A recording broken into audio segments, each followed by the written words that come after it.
Farm groups urge Trump relief as fertilizer costs surge. A North Dakota farmer booked 60% of his fertilizer early. When he went back for the rest, it cost $200 a ton more. His bill jumped by nearly $20,000, and he still needed the fertilizer because you can't finish a crop without it.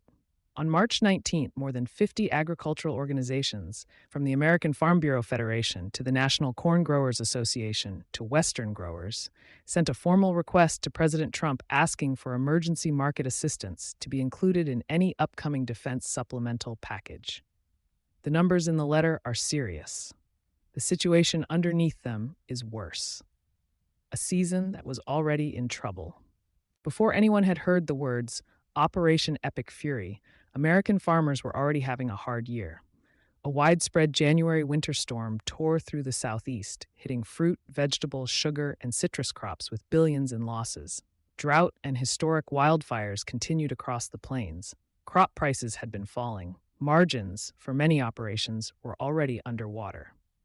Then the Strait of Hormuz closed. About one-third of global seaborne fertilizer trade typically passes through the strait, which has been nearly entirely closed since U.S. and Israeli strikes on Iran began February 28th.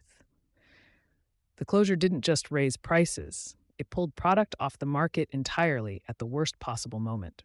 Farmers order fertilizer in March to apply in April and May. The planting window doesn't negotiate. What the numbers look like right now. Urea prices at the New Orleans import hub jumped from $560 per metric ton on February 27th to $683 on March 5th, a 32% increase in a single week. To put that in terms a farm operation actually feels, 1 ton of urea now costs U.S. farmers the equivalent of 126 bushels of corn, up from 75 bushels in December. Seth Meyer, a former USDA chief economist, stated, "You've got the usual tension. You've got the added tension of fertilizer and trade, and you've got the perhaps more crucial context of margins are very poor. A bad decision this year could be pretty costly." The American Farm Bureau Federation has warned that many farmers who didn't pre-order and pay for fertilizer may not be able to obtain what they need for spring planting or during the growing season. What the groups are asking for, the coalition's request isn't a blank check.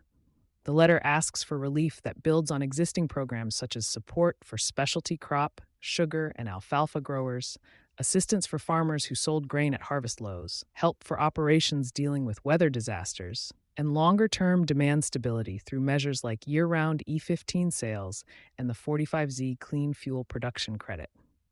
Food security is national security. Given that more than 50 organizations signed it, spanning row crops, specialty produce, sugar, cotton, and livestock, it carries weight that's hard to dismiss politically, especially heading into a midterm environment where gas prices are already a daily news story. Whether emergency agricultural relief makes it into a defense supplemental package is an open question. The spring planting season is not. You've been listening to Sustainability Soundbites by Environment and Energy Leader. For partnership opportunities, please reach out to our team.